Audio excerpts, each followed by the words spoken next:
একটু ভাবুন তো, চারিদিকে শুধু সমুদ্র, নেই সভ্যতার কোনো কোলাহল, অথচ সেই নির্জন দ্বীপেই শোনা যায় আজানের ধ্বনি। এটা কিভাবে সম্ভব? আশেপাশে শত শত কিলোমিটারের মধ্যে নেই কোনো বড় শহর, তবুও সেই ছোট্ট দ্বীপেই গড়ে উঠেছে এক মুসলিম সমাজ, অস্ট্রেলিয়ার একমাত্র মুসলিম অধ্যুষিত দ্বীপপুঞ্জ। কিভাবে পৃথিবীর এত বিচ্ছিন্ন স্থানে মানুষের বসতি গড়ে উঠল? এটা কি এমন রহস্য? আর কেন এই দ্বীপকে বলা হয় ভারতের মহাসাগরের লুকিয়ে থাকা স্বর্গ? চলুন আজকের পর্বে আমরা জানব এই বিচ্ছিন্ন দ্বীপের অজানা ইতিহাস, মুসলিম সংস্কৃতি এবং এমন কিছু বিস্ময়কর তথ্য যা অনেকের কাছেই এখনো অজানা। আমাদের চ্যানেলে যারা নতুন দর্শক, অবশ্যই তারা চ্যানেলটিকে সাবস্ক্রাইব করে আমাদের পাশে থাকবেন। গুগল ম্যাপে ভারত মহাসাগরের গভীরে মনোযোগ দিয়ে তাকালে চোখে পড়ে এক বিচ্ছিন্ন ছোট দ্বীপপুঞ্জ। চারপাশে শুধু অনন্ত নীল জলরাশি, হাজার কিলোমিটারের মধ্যে কোথাও নেই বড় কোনো ভূখণ্ডের চিহ্ন। দূর থেকে দেখলে মনে হয় যেন সমুদ্রের বুকে ভেসে আছে এক স্বপ্ন দ্বীপ। আর সবচেয়ে আশ্চর্যের বিষয় হলো এই দ্বীপপুঞ্জেই অস্ট্রেলিয়ার অধীনে থাকা একমাত্র মুসলিম অধ্যুষিত অঞ্চল। এই রহস্যময় স্বর্গের নাম কোকো আইল্যান্ড। 1609 সালে ব্রিটিশ নৌ কর্মকর্তা উইলিয়াম কিলিং প্রথমবারের মতো এই দ্বীপপুঞ্জকে বিশ্বের নজরে আনেন। সে সময় তিনি ইস্ট ইন্ডিয়া কোম্পানির জাহাজে করে ইন্দোনেশিয়ার পথে যাত্রা করছিলেন। তার নাম অনুসারে পরবর্তীতে দ্বীপটির নাম সঙ্গে যুক্ত হয় কিলিং শব্দটি। তবে সেই সময় উপনিবেশিক শক্তিগুলোর কাছে এই দ্বীপের তেমন কোনো গুরুত্ব ছিল না, ফলে 19বিংশ শতাব্দীর শুরু পর্যন্ত এটি ছিল সম্পূর্ণ জনশূন্য ও নিস্তব্ধ।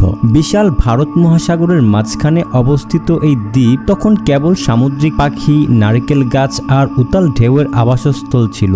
মানুষের পদচিহ্ন ছিল না বললেই চলে। কিন্তু সময়ের সঙ্গে সঙ্গে বদলে যেতে শুরু করে এই দ্বীপের ভাগ্য। 1826 সালে স্কটিশ নাবিক জন ক্ল্যানিস রস এই দ্বীপে এসে পৌঁছান। প্রায় একই সময়ে ইংরেজ ব্যবসায়ী আলেকজান্ডার হরি কিছু মলয় নারী ও শ্রমিক নিয়ে এখানে বসতি স্থাপনের চেষ্টা করেন। এরপর ধীরে ধীরে কোকোস দ্বীপপুঞ্জে গড়ে ওঠে স্থায়ী মানব বসতি। আর সেই বসতির মাধ্যমেই জন্ম নেয় ভারত মহাসাগরের বুকে এক অনন্য মুসলিম সমাজ, যা আজও নিজেদের সংস্কৃতি ও ঐতিহ্য ধরে রেখেছে শত শত বছরের বেশি সময় ধরে। এরপর এই দুই ইউরোপীয় ব্যক্তির মধ্যে শুরু হয় আধিপত্যের তীব্র লড়াই। শেষ পর্যন্ত বিজয়ী হন জন ক্ল্যানিস রস। তিনি পুরো দ্বীপপুঞ্জের নিয়ন্ত্রণ নিজের হাতে নিয়ে গড়ে তোলেন বিশাল নারিকেল বাগান। ইন্দোনেশিয়া ও মালয় অঞ্চল থেকে শ্রমিক এনে তিনি শুরু করেন নারিকেল তেল ও কাপড় ব্যবসা। আর সেখান থেকে দ্বীপটির নামের সঙ্গে যুক্ত হয় কোকোস বা কোকোনাট শব্দটি। ধীরে ধীরে এই নির্জন দ্বীপে শুরু হয় স্থায়ী মানব বসতি। আর ক্লোনিরস পরিবার কোকোস দ্বীপপুঞ্জকে পরিণত করে এক প্রকার ব্যক্তিগত রাজত্বে। বহু বছর ধরে তারাই দ্বীপটির অর্থনীতি, প্রশাসন এবং সাধারণ মানুষের জীবনের উপর প্রভাব বিস্তার করেছিল। বর্তমান কোকোস দ্বীপপুঞ্জের অধিকাংশ অধিবাসী মূলত সেই সময়ে আনা শ্রমিকদেরই বংশধর। সময়ের সঙ্গে সঙ্গে তারা নিজেদের সংস্কৃতি, ভাষা ও ধর্মীয় ঐতিহ্যের মাধ্যমে গড়ে তুলেছে এক স্বতন্ত্র পরিচয়। সবচেয়ে বিস্ময়কর বিষয় হলো এই দ্বীপের অধিকাংশ বাসিন্দারাই মুসলমান। তারা আজও তাদের মালয় পূর্বপুরুষদের সংস্কৃতি ও ইসলামী মূল্যবোধ গভীরভাবে ধারণ করে রেখেছেন। দ্বীপের মানুষ প্রধানত মালয় ভাষায় কথা বলেন, প্রতিদিন নিয়মিত নামাজ আদায় করেন এবং ইসলামী রীতিনীতি অনুসরণ করে জীবনযাপন করেন। ঈদ, রমজান, মিলাদুন্নবী সহ বিভিন্ন ধর্মীয় উৎসব তারা গভীর শ্রদ্ধা, ভালোবাসা ও আনন্দের সঙ্গে পালন করে থাকে। সমুদ্র বেষ্টিত এই ছোট্ট দ্বীপে তাদের শান্ত, সরল ও সামাজিক জীবন যেন আজও ইসলামী ঐতিহ্যের এক জীবন্ত প্রতিচ্ছবি। তবে বিংশ শতাব্দীর মাঝামাঝি সময়ে বিশ্ব রাজনীতিতে বড় পরিবর্তন আসতে শুরু করে। একের পর এক উপনিবেশ স্বাধীনতা অর্জন করতে থাকে। আর সেই পরিবর্তনের ঢেউ এসে পৌঁছায় ভারত মহাসাগরের এই ছোট্ট দ্বীপেও। তখন কোকোস দ্বীপপুঞ্জের ভবিষ্যৎ ও নতুন এক মোড় নেওয়ার অপেক্ষায় ছিল।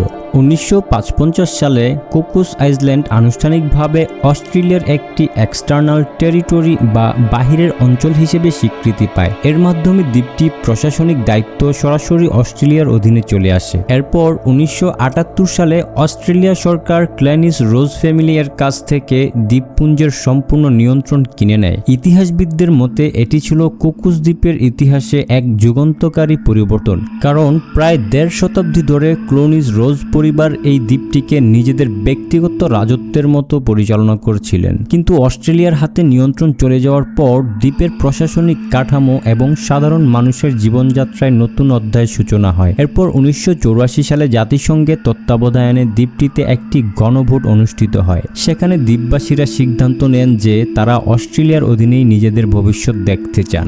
আর এই সিদ্ধান্তের ফলে কোকোস দ্বীপের মানুষ পায় অস্ট্রেলিয়ার নাগরিকত্ব, প্রশাসনিক সুরক্ষা এবং নিজেদের ধর্মীয় ও সাংস্কৃতিক স্বাধীনতা বজায় রাখার নিশ্চয়তা। আর সেই থেকেই ভারত মহাসাগরের মাঝখানে অবস্থিত এই ছোট্ট মুসলিম দ্বীপপুঞ্জ পরিচিতি পায় অস্ট্রেলিয়ার এক দূরবর্তী কিন্তু গুরুত্বপূর্ণ অঞ্চল হিসেবে। এতে মোট 27টি ছোট বড় দ্বীপ নিয়ে গঠিত কোকোস আইল্যান্ডের মধ্যে মাত্র 2টি দ্বীপে মানুষের স্থায়ী বসবাস রয়েছে। এর একটি হলো হোম আইল্যান্ড, যেখানে মূলত মুসলিম মালয় জনগোষ্ঠী বসবাস করে, আর অন্যটি হলো ওয়েস্ট আইল্যান্ড, যেখানে প্রশাসনিক কার্যক্রম ও আধুনিক অবকাঠামো বেশিরভাগ অংশ গড়ে উঠেছে। হোম আইল্যান্ডে মূলত বসবাস করেন কোকোস মালয় মুসলমানরা। তাদের সংস্কৃতি, পোশাক পরিচ্ছদ, ভাষা ও খাদ্যাভ্যাসে আজও মালয় ঐতিহ্যের গভীর প্রভাব স্পষ্টভাবে দেখা যায়। দ্বীপের সরু পথ, ছোট ছোট ঘরবাড়ি, মসজিদের আজান এবং মানুষের সহজ সরল জীবনযাপন যেন ভারত মহাসাগরের মাঝখানে এক টুকরো মালয় সংস্কৃতি জীবন্ত গড়ে তুলেছে। অপরদিকে ওয়েস্ট আইল্যান্ড হলো দ্বীপপুঞ্জের প্রশাসনিক কেন্দ্র। এখানেই রয়েছে সরকারি অফিস, স্কুল, বিমানবন্দর, হাসপাতাল এবং প্রধান বাজার। পর্যটকরাও সাধারণত এই দ্বীপেই অবস্থান করেন। এছাড়া পুরো কোকোস দ্বীপপুঞ্জে প্রশাসনিক কার্যক্রম মূলত এখান থেকেই পরিচালিত হয়। তবে শুধু ইতিহাস বা সংস্কৃতি নয়, কোকোস দ্বীপপুঞ্জ প্রাকৃতিক দিক থেকেও এক অসাধারণ বিস্ময়। নীলাভ স্বচ্ছ জলরাশি, সাদা বালুর সৈকত আর সারি সারি নারকেল গাছ মিলিয়ে এই দ্বীপ যেন প্রকৃতির হাতে আঁকা এক জীবন্ত চিত্রকর্ম। বিশেষ করে পুলু কিলিং ন্যাশনাল পার্ক এবং এর আশেপাশের সমুদ্র এলাকা প্রকৃতিপ্রেমীদের কাছে এক স্বর্গরাজ্য হিসেবে পরিচিত। এই সংরক্ষিত অঞ্চলটি যেন এক জীবন্ত প্রাকৃতিক গবেষণাগার, কারণ এখানে দেখা মেলে অসংখ্য বিরল সামুদ্রিক প্রাণী, অদ্ভুত প্রজাতির পাখি এবং স্থায়ী জীবন বৈচিত্র্যের। পৃথিবীর অনেক স্থানে যেসব প্রাণী আজ বিলুপ্তের পথে, তাদের কিছু প্রজাতি এখনো নিরাপদে টিকে আছে এই বিচ্ছিন্ন দ্বীপপুঞ্জে। আর এখানকার জীববৈচিত্র্যের সবচেয়ে বিস্ময়কর দিক হলো অনেক প্রাণীর অস্তিত্ব পৃথিবীর অন্য কোথাও দেখা যায় না। এর মধ্যে সবচেয়ে পরিচিত হলো বাফ ব্যান্ডেড রেইল। ছোট আকারের এই বিরল পাখিটি অত্যন্ত দ্রুতগতি সম্পন্ন। এর সাদা বাদামি ডোরাকাটা শরীর এবং অনন্য চলাফেরা একে অন্য সব পাখি থেকে আলাদা করে তুলেছে। এছাড়াও কোকোস দ্বীপপুঞ্জের সমুদ্র তটে দেখা মেলে রঙিন প্রবাল, সামুদ্রিক কচ্ছপ, অসংখ্য প্রজাতির মাছ, স্পঞ্জ এবং নরম প্রবালের বিস্ময়কর সমাহার। স্বচ্ছ নীল পানির নিচে লুকিয়ে থাকা এই সামুদ্রিক জগৎ যেন আরেকটি অচেনা পৃথিবী। এসব কারণেই কোকোস আইল্যান্ড বর্তমানে বিশ্বের অন্যতম সমৃদ্ধ সামুদ্রিক ইকোসিস্টেম হিসেবে পরিচিত। প্রাকৃতিক এই সূক্ষ্ম ভারসাম্য রক্ষায় অস্ট্রেলিয়ান কর্তৃপক্ষ অত্যন্ত সতর্ক। দ্বীপটিতে পর্যটকের সংখ্যা সাধারণত সীমিত রাখা হয়, এমনকি একটি নির্দিষ্ট নিয়ম অনুযায়ী একই সময়ে সর্বোচ্চ 144 জনের বেশি পর্যটক এখানে অবস্থান করতে পারে না। হাজার হাজার বছর আগে সমুদ্রের গভীরে সংঘটিত আগ্নেয় অগ্ন্যুৎপাতের ফলেই সৃষ্টি হয়েছিল এই প্রবাল দ্বীপগুলো। সময়ের সঙ্গে সঙ্গে আগ্নেয় ছাই, শিলাখণ্ড ও প্রবালের স্তরের উপর জন্ম নিতে শুরু করে সবুজ উদ্ভিদ, নারকেল গাছ এবং ধীরে ধীরে তৈরি হয় জীবনের উপযোগী পরিবেশ। অর্থাৎ প্রকৃতি নিজ হাতে গড়ে তুলেছে ভারত মহাসাগরের বুকে এই ছোট্ট সবুজ স্বর্গরাজ্য। এই দ্বীপের আরেকটি মজার ও ব্যতিক্রম দিক হলো এর রানওয়ে।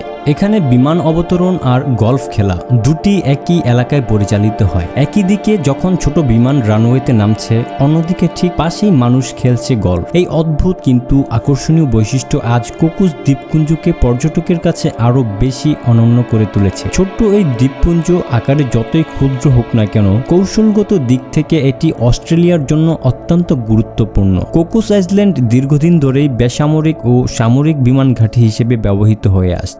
ভারত মহাসাগরের মাঝখানে এর অবস্থান হওয়ায় এমন এক গুরুত্বপূর্ণ ভূরাজনৈতিক স্থান তৈরি করেছে, যা অস্ট্রেলিয়ার সামুদ্রিক যোগাযোগ ও নিরাপত্তা ব্যবস্থার জন্য বিশেষ গুরুত্ব বহন করে। তবে সামরিক গুরুত্বের বাহিরেও কোকোস দ্বীপে ভ্রমণ নিজেই এক অসাধারণ অভিজ্ঞতা। সব মিলিয়ে কোকোস দ্বীপপুঞ্জ সত্যি এক বিস্ময়কর স্থান। একদিকে ভারত মহাসাগরের গভীর নীল প্রকৃতি, অন্যদিকে শতাব্দী প্রাচীন মালয় মুসলিম সংস্কৃতি, আর তার মাঝখানে আধুনিক অস্ট্রেলিয়ান প্রশাসনিক শৃঙ্খলা। প্রকৃতি, ইতিহাস, ধর্মীয় ঐতিহ্য এবং আধুনিক সভ্যতার এই অসাধারণ সমন্বয় কোকুস দ্বীপপুঞ্জকে গড়ে তুলেছে পৃথিবীর অন্যতম ব্যতিক্রমী জনপদে। আজকের মতো ভিডিওটি এই পর্যন্তই। পরবর্তী ভিডিওটি দেখার জন্য আমাদের চ্যানেলটি সাবস্ক্রাইব করে আমাদের পাশে থাকুন।